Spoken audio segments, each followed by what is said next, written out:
Hello friends, welcome back to my channel SRK drama explain. Friends, ये video मैं लोगों के एंटरटेनमेंट के लिए बनाती हूँ, so please watch full, share, subscribe and like this video. जैसा कि हमने प्रीवियस पार्ट में देखा था, लिंजू लिफ्ट में फंस जाता है और वहाँ का टेम्परेचर बहुत कम रहता है, जिसकी वजह से बर्फ़ जमने लगती है। तो वहाँ पर हमारी थाइन आ जाती है और वो आग जलाकर उसकी हेल्प करती है, उससे रात भर बात करती है और बोलती है तुम फिक्र मत करो, थोड़ी देर में हमारा लिंजू ठीक हो जाता है। तो वो अपने आप से डोर ओपन करके बाहर आ जाता है।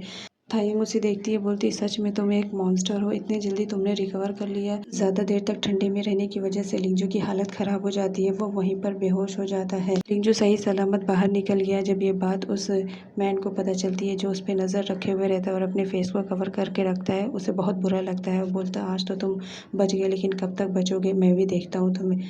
थाइन को दिखाया जाता है वो रात भर जगती है, जिसकी वजह से उसको ठंड लग जाती है और उसे ज़ुकाम हो जाता है। वहाँ पर लिंजू आता है और उससे पूछता है तुम्हें क्या हुआ है। तो थाइंग बताती है तुम्हारी वजह से मेरी तबीयत इतनी ज़्यादा ख़राब हो गई है, और अपने चोट को भी दिखा। लिंजू उसके चोट को देखता है और बोलता है कोई बात नहीं, मैं 2 मिनट में ठीक कर दूंगा। फिर उसके बाद वो थाइंग को बेड पे लिटा देता है और उसे किस करने लगता है। किस के थ्रू वो अपनी बॉडी के ब्लड को उसके बॉडी में सर्कुलेट करने लगता है, जिसकी वजह से थाइंग गुस्सा करने लगती है कि तुमने मुझे किस कैसे किया, और उसे मारने लगती है। तभी हमारा लिंजू उसके हाथ की पट्टी खोलता है और बोलता है ये देखो।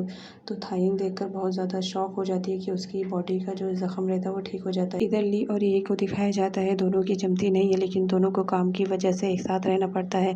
ली एक पुलिस ऑफिसर रहता है, तो यॉन एक प्रोफेसर रहता है। हायन अपनी चोट को सही देखकर उससे पूछती है कि ये तुमने कैसे किया। तो हमारा लिंजू बोलता है कि तुम जानती हो ना, मैं एक मॉन्स्टर हूँ, मेरे अंदर इतनी पावर तो है, और ख़ासकर अगर सामने तुम हो तो मैं तो ये सब कर सकता हूँ। तभी उसके डोर की बेल बजती है, वो उसे छुपाने लगती है क्योंकि उसने किसी को नहीं बताया था कि घर में मैंने किसको रखा है। उसकी मॉम और सिस्टर आती है, जो कि उन्हें मालूम रहता है कि कल शूटिंग के टाइम थायंग का हाथ कट जाता है, तो उसे ड्रेसिंग करवाने के लिए लेकर आती हैं। लेकिन थायंग रहती है कि ड्रेसिंग करवाती नहीं है क्योंकि उसकी चोट ठीक हो जाती है, वो नहीं चाहती कि मेरे पेरेंट्स को मालूम पड़े।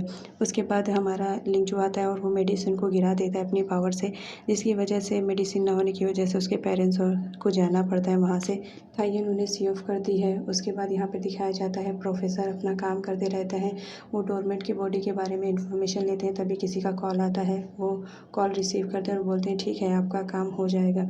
इधर दिखाया जाता है कि हमारी बहन मास्टर से मिलने के लिए आती है और उनसे मदद लेती है, बोलती है प्लीज़ मेरी हेल्प करो, मैं मेरे घर से किसी को निकालना चाहती हूँ लेकिन उसे मारना नहीं चाहती हूँ, तो प्लीज़ कुछ आइडिया दो जिसकी वजह से मैं उसे अपने घर से निकाल सकूँ। तो मास्टर बोलते हैं देखो इस वक्त मेरी तबीयत बहुत ज़्यादा ख़राब है, तो तुम प्लीज़ ये सब रहने दो, मैं तुम्हें बाद में इंफॉर्मेशन प्रोवाइड कर दूँगा जिसकी वजह से तुम उसे अच्छे से निकाल पाओगे।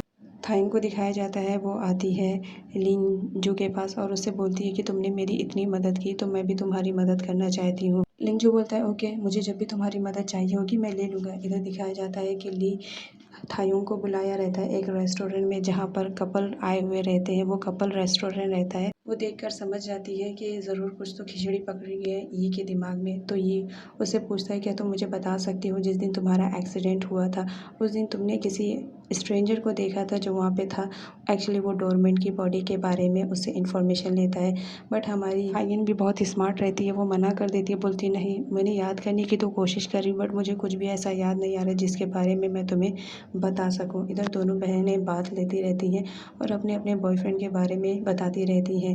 तभी हमारी थायन को कॉल आता है कि उसके बैंक से बहुत सारे पैसे किसी ने निकाल लिए हैं और खर्च कर दिए हैं। ये बात सुनते ही वो शॉक में हो जाती है और बोलती है तुम बात तो मुझे अर्जेंट में कहीं जाना है। वो घर आती है तो देखती है लिंजू बहुत सारे कैमरास को ख़रीद कर लेकर आया रहता है। वो मुझसे मना करती है, बोलती है तुम्हें ना लाइफ में मेरी 3 चीज़ों से दूर रहा करो, मेरे बॉयफ्रेंड से, मेरी मनी से और मुझसे। याद रखना अगर तुमने इतना दोबारा खर्च किया तो मैं सारा वसूल लूँगी। तुम्हें पैसे चाहिए तो कमाओ ना, अपने पैसे खर्च करो। उसके बाद लिंजू को दिखाया जाता है कि वो कुंग-फू कराटे की ट्रेनिंग बच्चों को देता है जिसकी वजह से उसे थोड़े पैसे मिले।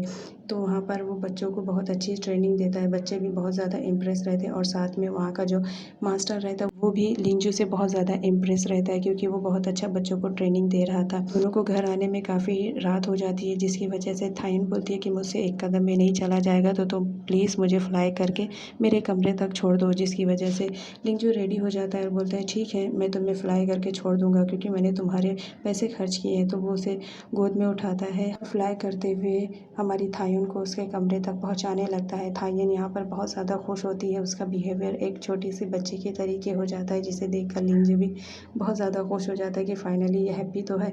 उन लोगों को उड़ता हुआ देखकर उसका पीए शॉक्ड में हो जाता है। वो सब कुछ देख लेता है कि ये दोनों फ्लाई करते हुए यहाँ पर आए हैं। थायुन बोलती है तुम्हें ज़्यादा शॉक्ड होने की ज़रूरत नहीं है, मैं तुम्हें सब कुछ बताती हूँ। और थायुन अपने पीए को सब कुछ सच्चाई बता देती है कि देखो ऐसी ऐसी बात है, अगर तुमने किसी और को बताया तो तुम्हारे लिए दो ही ऑप्शन है, या तो तुम ये जॉब छोड़ो या फिर यहाँ से चले जाना। तो हमारा जो पीए रहता है वो बोलता है तुम्हें ऐसा कुछ करने की ज़रूरत नहीं है, और ब्रदर बोल के उसको हक करने वाला रहता है, लेकिन सामने से हट जाते तो वो नीचे गिर जाता है। इधर पीए बहुत सारी इन्फॉर्मेशन इकट्ठा करते रहता है। इधर दिखाया जाता है दोनों बहनों की शूटिंग रहती है एक साथ में, और हमारा लिंजू बच्चों को ट्रेनिंग देता रहता है। शूटिंग के टाइम सीन ऐसा रहता है कि थायुन को दो लोग मार रहे हैं, एक तो उसकी सिस्टर रहती है और एक एक्ट्रेस रहता है। तभी हमारे लिंजू को कुछ डाउट हो जाता है, उसे फील होने लगता है कि थायुन मुसीबत में है, तो वो फ़ौरन चेंज करके वहाँ से निकल आ जाता है और देखता है तो सच में थायुन को कोई लोग मार रहे होते हैं। तो वो फ्लाई करता हुआ जाता है वहाँ पर और उसे हिट करता है और थायुन को पकड़ लेता है। बोलता है तुम फिक्र मत करो, मैं जब तक हूँ तुम्हें कुछ नहीं हो सकता है। तो थायुन बोलती है तुम क्या कर रहे हो, तुम्हें मालूम है ना यहाँ पर शूटिंग हो रही है, तो तुम्हें इतना डरने की ज़रूरत नहीं। डायरेक्टर को लिंजी का एक्ट बहुत ज़्यादा पसंद आता है, तो उसे शूट करने के लिए कहता है। इधर जैंग अपनी बहन से उसकी क्लास लेती रहती है कि तुमने मुझे बताया नहीं कि तुम्हारा बॉयफ्रेंड है और तुम्हें इसे घर में ही रख रही थी, अगर मॉम को मालूम पड़ा तो बताओ तुम्हें क्या होगा। थायंग बोलती है तुम मेरी एल्डर सिस्टर हो ना, तुम मैनेज कर लेना प्लीज़, मॉम को कुछ भी पता मत चलने देना। उसके बाद इधर सीन दिखाया जाता है, एक आदमी रहता है जिसकी शक्ल नहीं दिखाई जाती है और वो उस डोरमेट की बॉडी के बारे में इंफॉर्मेशन लेता रहता है और बोलता है मुझे किसी भी हाल में वो बॉडी जल्दी चाहिए। इधर दिखाया जाता है जैंग अपने फियांसे होंग के साथ सेट पर आई हुई रहती है, क्योंकि होंग उसकी बहन थायन से मिलना चाहता है। लिंजू की स्टंट वाली शूटिंग चलती है, जिसकी वजह से वो ऊपर से आता है। होंग देखकर उससे डर जाता है, सारे लोग बोलते हैं तुमने शूट बहुत अच्छा किया है। होंग उसे देखता ही रहता है और सोचता है ये यहाँ, और उसके बाद वो अपनी तबीयत का बहाना बनाकर वहाँ से चला जाता है, बोलता है सॉरी मैं आज नहीं मिल पाऊँगा। इधर दिखाया जाता है सारे लोग बैठे हुए रहते हैं और अपने अपने बॉयफ्रेंड की तारीफ़ें करते रहते हैं। उसमें से एक लेडी हमारी थायन को टीज करती है और चिढ़ाती है कि तुम्हारा तो कोई बॉयफ्रेंड ही नहीं है, तो वहाँ से वो जाने लगती है। तो लिंजी वहाँ पर आता है क्योंकि वो सारी बात सुन लेता है। वो आता है और बोलता है कि ये आज से मेरी गर्लफ्रेंड है और हम दोनों एक दूसरे को डेट कर रहे हैं। ये बात सुनकर शॉक्ड में हो जाता है पर कुछ बोलता नहीं है। थायन वापस आने के बाद रूम में अपने आप को लॉक कर लेती है, तो लिंजो उसे बोलता है डोर ओपन करो, वो नहीं करती है, तो लिंजो डोर को तोड़ देता है और उसके पास जाता है। इधर उसके पेरेंट्स आए हुए रहते हैं, वो लोग बोलते हैं हम अपनी डॉटर को सरप्राइज़ देंगे तो हमें बगैर बताए उसके पास चलना है। इधर लिंजो उसे बताते रहता है कि तुम मेरी बात तो सुनो, वो उसकी बात सुनने के लिए एग्री नहीं रहती है। तभी वहाँ पर उसके पेरेंट्स पहुँच जाते हैं और उन्हें लगता है कि हमारी बच्ची के साथ गलत कर रहा है। वो आते हैं और उसे पीटना स्टार्ट कर देते हैं। थायंग उन्हें रोकने की कोशिश करती है बट वो लोग नहीं रुकते, तो थायंग बोलती है आई एम प्रेग्नेंट। उसकी बात सुनते ही उसके पेरेंट्स शॉक्ड हो जाते हैं और बोलते हैं ठीक है बताओ आखिर बात क्या है। तो उसके डैड बोलते हैं तुम ऊपर जाओ अपने कमरे में, हमें लिंजो से बात करनी है। थायन ऊपर कमरे में वेट करती है और सोचती है कि आखिर उन लोगों के बीच क्या बात हो रही होगी। वो कुछ देर तक कमरे में रहती है, लेकिन वो फिर उसके बाद नीचे आ जाती है और नीचे आने के बाद वो सीढ़ियों से देखकर शॉक्ड में हो जाती है।